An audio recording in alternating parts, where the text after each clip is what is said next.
Was that Artemis? That's the question I wake up with, the question I fall asleep to. That's the question that hangs over me like a blade I can't see, but still flinch beneath.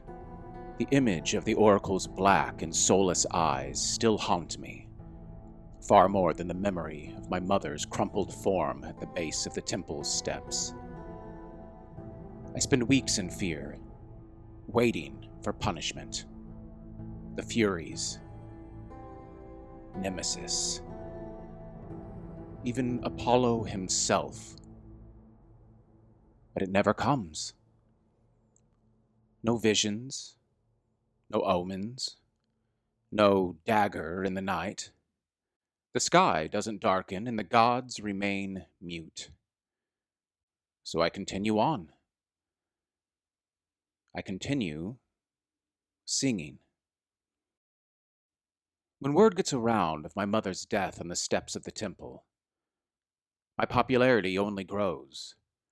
Her tragedy draws the populace like flies to a wound. And somewhere, in that tangle of pity and fascination, a new name begins to rise. The Nightingale of Delphi.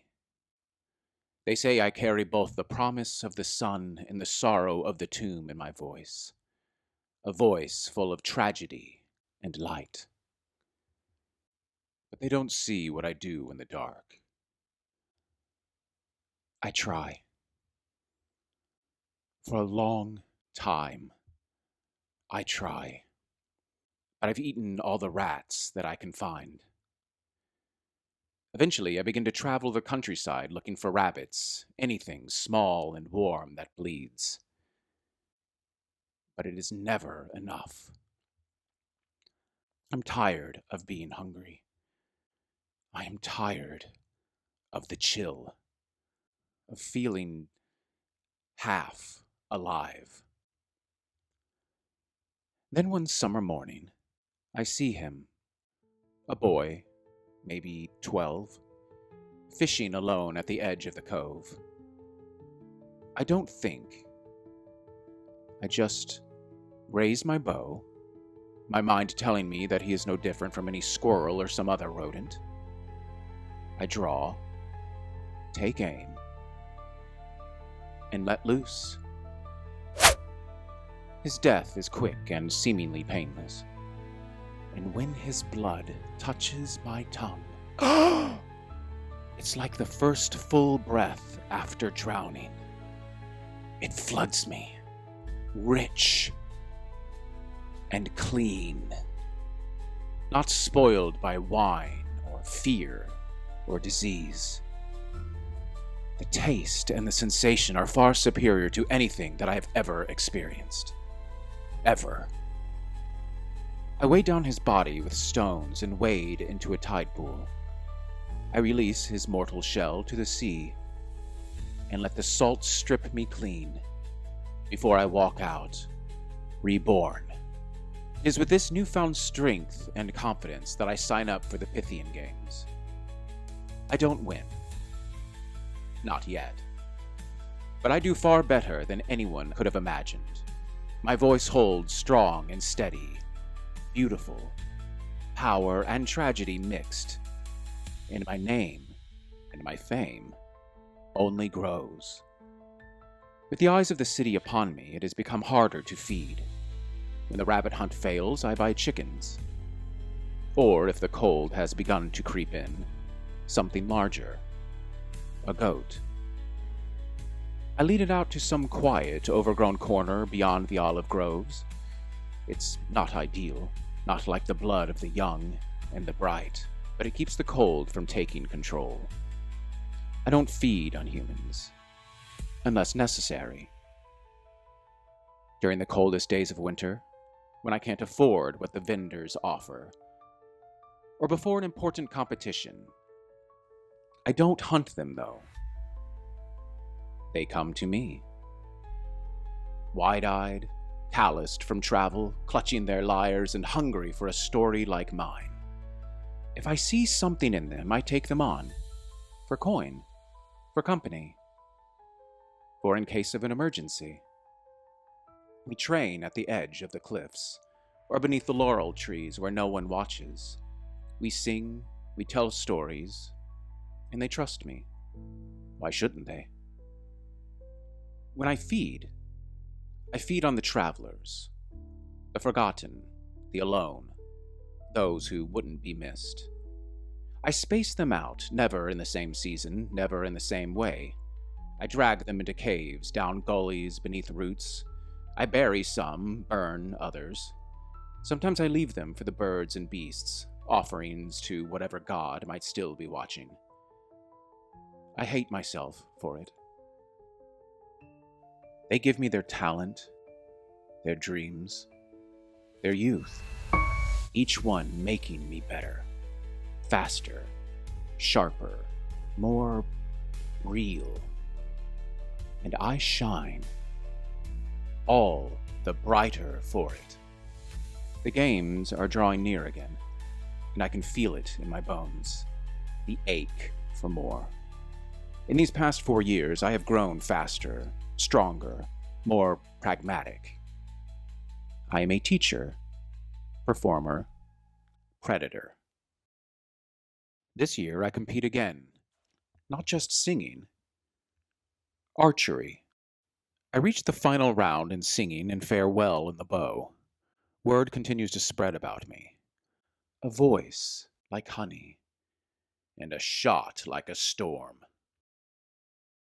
And 4 years later, I win the laurel crown, singing a hymn to Apollo. The applause rolls over and overwhelms me like a tide, warm and full. I smile, broad and bright, my heart pounding with joy. But for a moment, a sadness washes over me. Self-loathing. I think of the sacrifice it took to reach this moment. My mother, my father, the trust of every pupil who followed me too far, the boy at the tide pool, my neighbor, Evadne.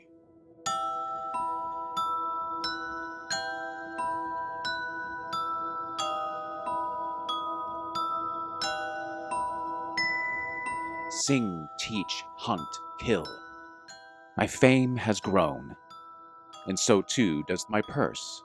Sing, teach, hunt, kill. Sing, teach, hunt, kill. Smile at the baker's wife. Nod to the priests.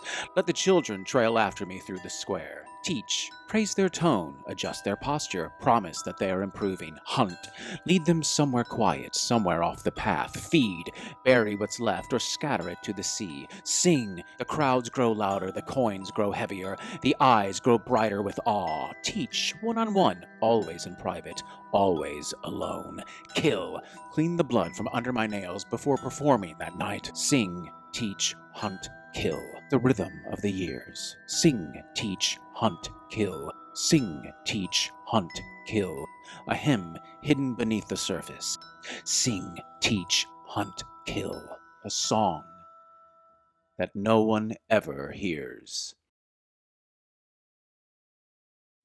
Years have passed, over a decade now, and yet when I catch my reflection, I see the same face, untouched by time. While the world around me withers and changes, I remain unnaturally still, as if time itself dares not touch me. The next Pythian Games approaches, and I can feel it in the air. The hum of destiny. I am ready now. I will be the first in history to win a contest of both strength and skill, a champion of art and a champion of war, arrow and song, of light and dark, of creation and destruction. Glaucus, the Nightingale. Whatever this gift is, this curse, this fire, Artemis has clearly chosen me and has allowed me to do what needs to be done to get where I have gotten. She has given me strength, precision, beauty, and hunger. So who am I to resist? She has forged this path, and she lets me walk it unimpeded. She lets me sing and strike with a grace that can only be rivaled by that of her brother. But unlike Apollo, I have earned my place by sheer will, not by birthright. My voice carries the same divine resonance as his, but my voice is not from Olympus. Mine comes from pain, from discipline, and relentless devotion. My father's bow may not be golden, but the arrows fly just as true. I am not a copy of Apollo, but I shall be a contender. I will sing, I will hunt, and I will win.